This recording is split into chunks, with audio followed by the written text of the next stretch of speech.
This segment brought to you by Kansas Grain Sorghum, growers working together.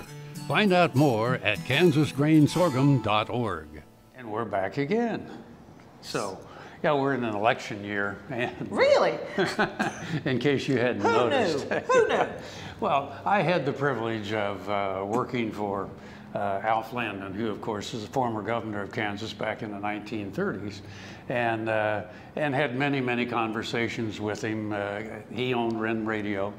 And anyway, there are a lot of stories about Alf, but the one that I like is when I first met him, because when I was in college, I worked a very early morning shift at WREN. It was from 4 to 6, and I got to read the farm markets, which was because I could read them. I had no idea what I was reading, but I sounded convincing. Anyway, one morning, about 4:30 in the morning, the studio was over on 10th Street, and it had an all-glass front. And there was this old guy out there knocking on the glass and pointing toward the back door. Well, I kind of ignored him. He pounded on the glass and pointed toward the back door. And I shook my head no, but he was insistent, so I went to the back door. And I said, "I'm sorry, sir, but we can't allow anyone in here this time of the day." And he said, "I own the place." I said, "Oh, Mr. Landon, it's you."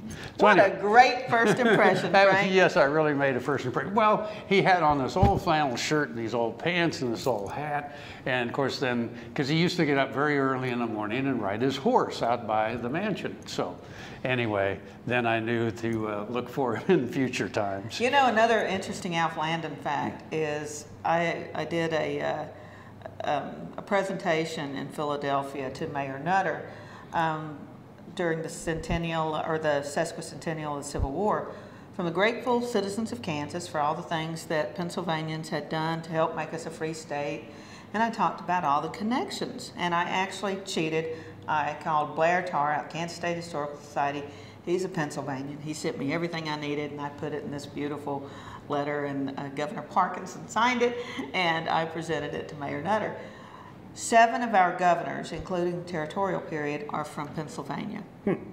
And the last one was Alf Landon, who was born in Pennsylvania. So the connection between Pennsylvania and Kansas is tremendous, maybe more than any other state, quite honestly. Now, another story, a lot of people don't know this, but everybody's seen The Godfather, and of course Marlon Brando. And Marlon Brando studied films of Alf Landon in his various ages. And so Brando, of course, put cotton in his cheeks. And then would kind of talk like this, and the mannerisms and all of that were Alf Landon. And especially the scene where he's in the garden with his grandson, the hat and the shirt and the pants and all that, and chasing him around was Alf Landon. Who knew? I had no idea. Yeah. No idea. True and story. Of course, we're talking about Alf Landon because he is one of the famous Kansans in the gallery of also-rans.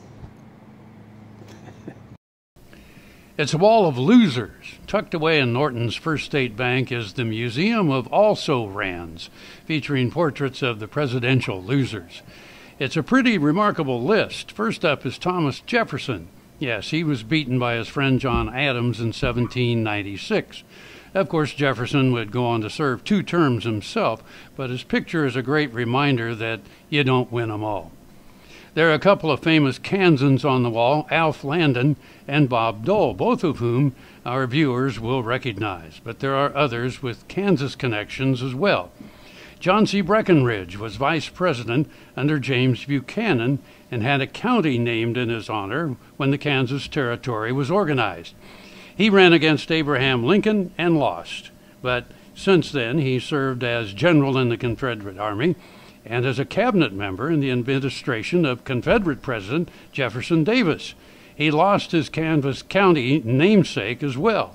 Breckenridge County was changed to Lyon County, honoring Union General Nathaniel Lyon in 1862. John C. Fremont was ironically defeated by James Buchanan. Fremont, the great pathfinder, is credited with securing California.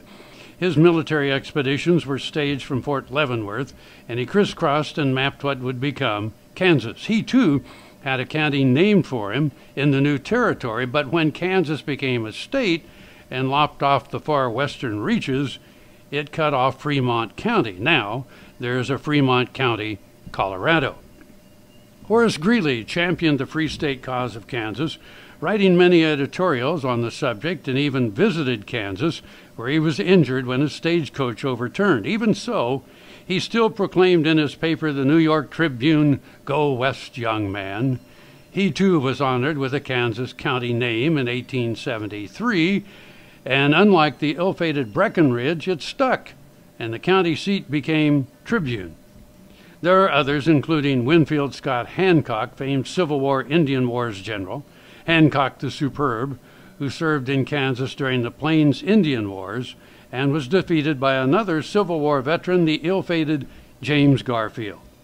The Also-Rans is a fascinating glimpse into American history and just one of the many ways to spend some time in Norton.